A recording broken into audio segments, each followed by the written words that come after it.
This week's Torah portion presents us with a remarkable scene. The entire community of Israel gathers around the Levites, and God commands them. The Israelites must lay their hands upon the Levites. It's found in Bamidbar in Numbers chapter 8, verse 10. Think about that image, an entire nation pressing their hands upon the shoulders of those called to serve. It is one of the most powerful moments of collective spiritual responsibility in all of Torah. But why? Why must the people lay their hands on the Levites at all?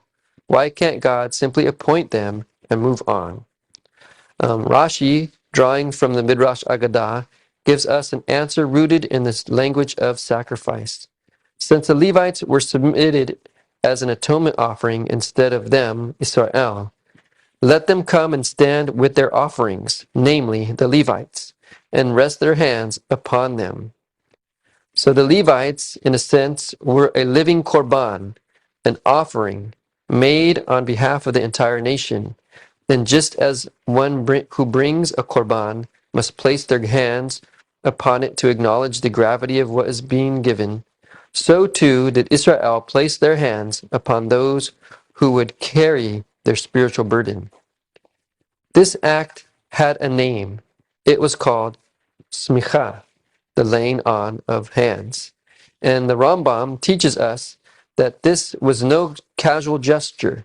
He writes, the semichah performed on the Levites was a formal act of dedication, akin to the consecration of a korban. This act signified that the Levites were now set apart for sacred service, replacing the firstborns who forfeited this privilege due to their involvement in idolatry. So the firstborns had a calling, and they abandoned it. The Levites stepped into that breach. And the Rambam wants us to understand, spiritual responsibility is not inherited by default. It is consecrated through intentional, formal dedication. But here's what I find most compelling. The Midrash Tehumah takes us even deeper. It teaches the laying of hands symbolized a transfer of spiritual responsibility. Just as the Levites would later bear the ark and serve in the Mishkan, the Israelites' act of semichah demonstrated their collective support and acknowledgement of the Levites' role as intermediaries in divine worship. So that was in Midrash Tehumah, Bamidbar 6. Did you catch that? It is not only the Levites who bore some type of responsibility. It was all of Israel. By laying their hands, the people were saying, we acknowledge you, we affirm you, we stand behind you.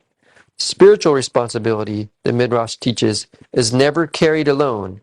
It is shared avodah, a shared sacred service. And this principle did not end at Sinai. Centuries later, the early followers of Yeshua faced a practical crisis.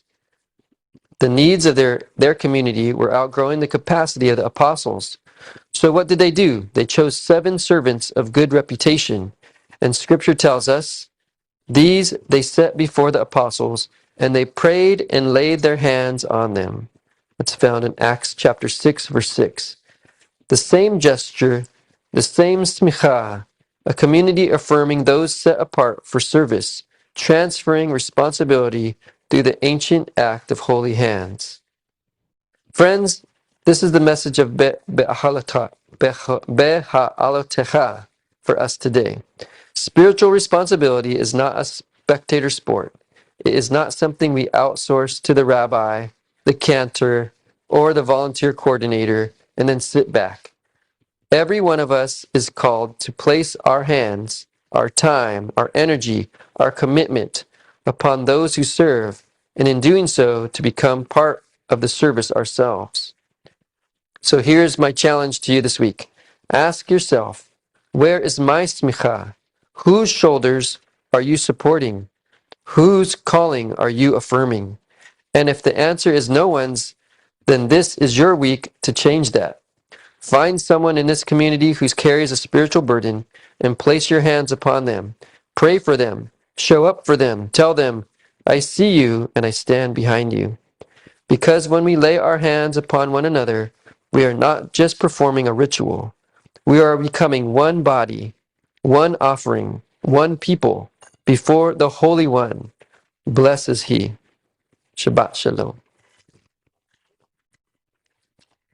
I thought is very interesting that as Rav Reuven pointed out, that not only did Moshe give smicha to the elders, but also all of Israel gave smicha to the appointed workers for Hashem's kingdom. And he was telling me yesterday that it's kind of like when we appoint. So the father is supposed to be the one who circumcises his son.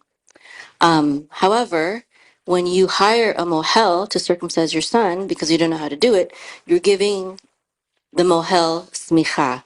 You're giving him a form of smicha because you're saying, I'm supposed to do this, but I need you to do this for me instead.